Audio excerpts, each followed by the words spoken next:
Well, you have decided to level up a Dracthea Evoker, specifically Devastation Evoker if you're watching this video. If you're even slightly on the fence, I'd absolutely suggest that you try one out. The starting quest zone takes around 30 minutes and you'll finish at 225 item level, so if you want to test it out, it takes very little effort, and you'll also be learning about the class on the way through the starting zone anyway, so why not just give it a go. Another big reason why you should try out Evoker is because if you haven't been able to get onto the beta and hop on a dragon and test out dragon riding, the Soul ability, which is a racial for Dracthea, is a great introduction to the mechanics and how to actually navigate the dragon riding skill. It's almost exactly the same, but instead of having a vigor system, you have single charge uses of Surge and also Uplift. So it's very similar and is a great way of testing dragon riding before you get into the Dragon Isles. So if you've not been able to get onto the beta, I'd highly recommend leveling up an Evoker and testing out Soul. Without further ado then, let's jump into the quick guide. The first thing I want to go over is the resource management. So the resource system for Evoker is incredibly simple. You have this system called Essences, of which you baseline have 5 of them. These essences can then be spent on certain abilities, so there are blue and red abilities. The red abilities are typically AoE, the blue abilities are typically single target, although there is some nuance there. However, your blue spender is called Disintegrate, so Disintegrate is a 2.1 second channeled cast which does damage over the channel. And then you have another red essence spender which is called Pyre, which lobs a fireball at the target. It's an instant cast and just does damage around the target. This is where most of your damage comes from, and you really want to be maximizing your use of essences, so you always want to be spending them where possible. Outside of spending your essences, you don't have any other resources to manage. There's nothing like, say, DK where you have runic power and runes. You simply have something called Essence Burst, which is a proc chance, and Essence Burst will allow you a free use of your blue or red essence spenders, so Disintegrate or Pyre. Now you get Essence Burst procs whenever you're using ability, and you can use abilities without cooldowns and without any other cost associated. These are called filler spells, and again there are 2 filler spells. There is a single target and there is an AoE filler spell. The single target spell is called Living Flame, and the AoE filler spell is called Azure Strike. Living Flame is a casted single target nuke. Azure Strike is an instant cast 3 target cleave ability. Outside of cooldowns or any other real abilities, most of the time your rotation is going to be, say, spamming Azure Strike and AoE and then using Pyre to spend essences or Essence Burst procs. That will essentially be your AoE rotation, and then single target you'll be using Living Flame and then spending Disintegrate on Essence Burst procs, or whenever you have essences. It really is that simple.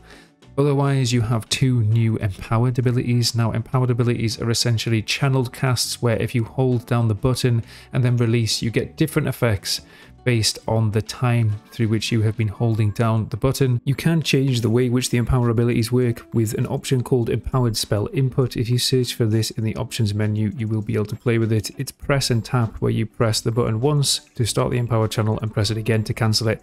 I would suggest just trying both of these out and seeing what you like. Otherwise, the 2 empowered abilities that we have, first of all, we have Fire Breath. Fire Breath is essentially a dot which affects all of the targets in front of you. It does reduce damage beyond 5 targets. The dot is in a cone, and depending on the empowered level, you shift damage from the damage over time effect into the upfront damage. It doesn't matter how long you empower the ability for, the overall damage doesn't change. The amount that the dot ticks for doesn't change either. All that happens is you get more upfront damage. So the only time to really empower Fire Breath is if the targets aren't going to live for the full 24-second duration. The other empower ability that we have is Eternity Surge, which is a single target nuke, and if you empower it for higher levels, you will hit more targets or cleave onto more targets with the ability. So both of these, if you're in single target and the target is going to last for more than 24 seconds, i.e. it's not going to die quickly, you will essentially be using only level 1 empowerments. Otherwise, it doesn't really matter. If you're in AoE and targets are going to die quickly, then empower your Fire Breath, and always try and empower Eternity Surge if you're in AoE because you'll be hitting more targets. That's it then, that's the basics of the spec. Those are your 6 core rotational abilities, although really you'll only be playing with 4 at a time, because if you're in AoE, you'll use your AoE filler, you'll use your AoE spender, and then you'll use your 2 empowered abilities. Let's go through the talents then. There are 3 real options for talents. You can either go single target, you can go for some cleave, or you can go for AoE.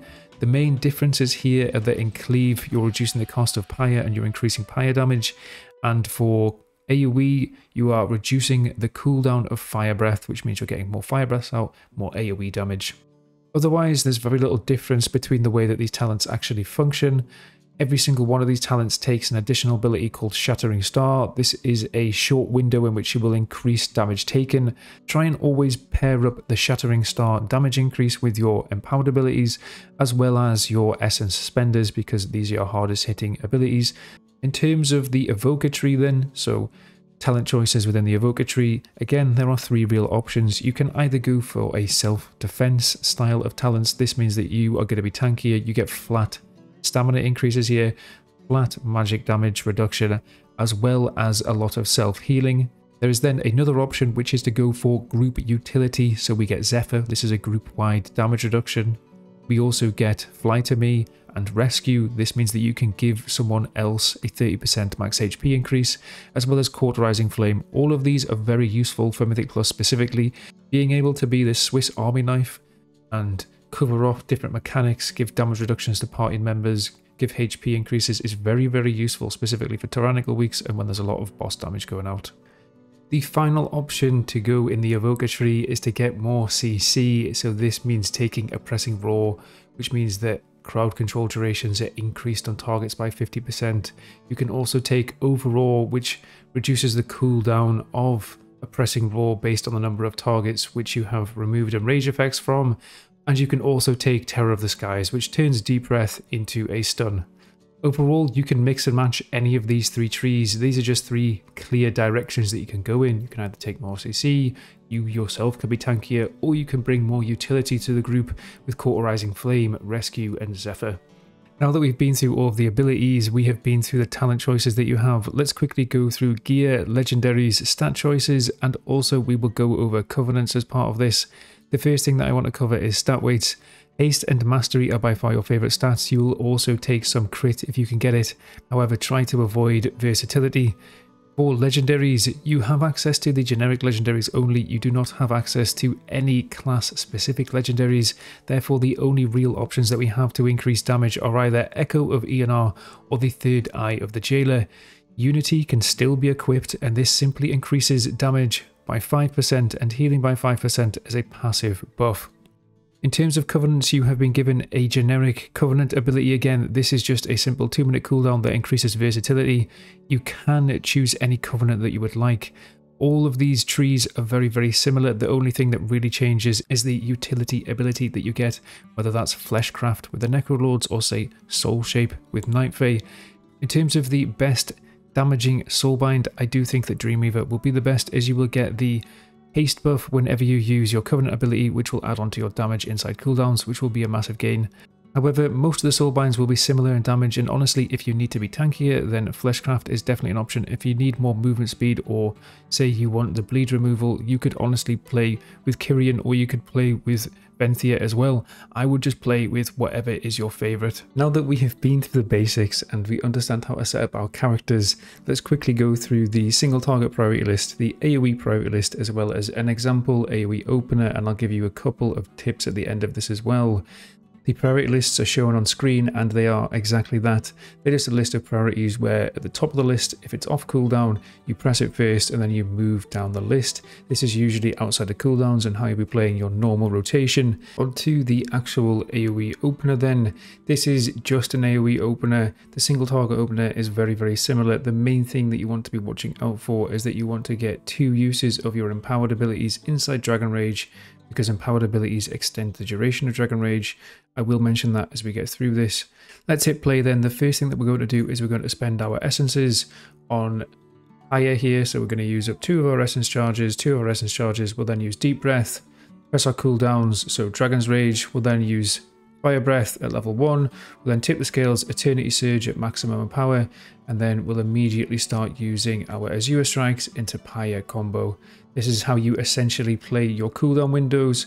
Every single Azure Strike whilst you're inside Dragon Rage is going to give you Essence Burst, and then you can get a free spender. So it's Azure Strike Pyre, Azure Strike Pyre, Azure Strike Pyre. Here we use our second charges of empowered abilities. This extends the duration of Dragon Rage, so as I mentioned, you always want to make sure that you get 2 empowered abilities inside your Dragon Rage windows, no matter what. And here we are just spending our final essences inside of our cooldowns. And that's it. It's a very simple AoE opener. It's basically use all of your cooldowns, make sure that you're spending your essence bursts, and then you're done. The biggest tips that I have, the first one is to use Living Flames to proc Leaping Flames. Always do this with a burnout proc. When you use Living Flame and it's going to hit multiple targets inside Dragon Rage, it will also give you multiple stacks of Essence Burst, so make sure that you don't have any charges of Essence Burst. The other tip that I have is to always stack up Charged Blasts before using Dragon's Rage. Now this AoE opener I didn't, because that would have taken me 10 seconds of just spamming Azure Strike to get it. However, you can utilize this during your own dungeons, where at the end of a pack, and you know you're going to be going into the next pack with your Dragon Rage cooldowns up, you can be spamming Azure Strike to get yourself to maximum stacks of Charge Blast, and then immediately when you go into the next pack, all 3 of the pyres which you let off with Dragon's Rage, so you give off 3 pyres when you hit Dragon's Rage, they'll be hitting for the maximum amount of damage. So this is very useful for burst damage when you're first getting into a pack. That's it then. We have finished the quick guide here. Like I said, this is just a beginner's guide. If you really start to fall in love with Evoker, then I'd highly suggest heading on over to the Wowhead article, which I have linked in the description. There's a lot more information in there, which will be very, very useful. Overall, though, I hope that you have enjoyed the video. If you have, we'll see you guys in the next one. Cheers.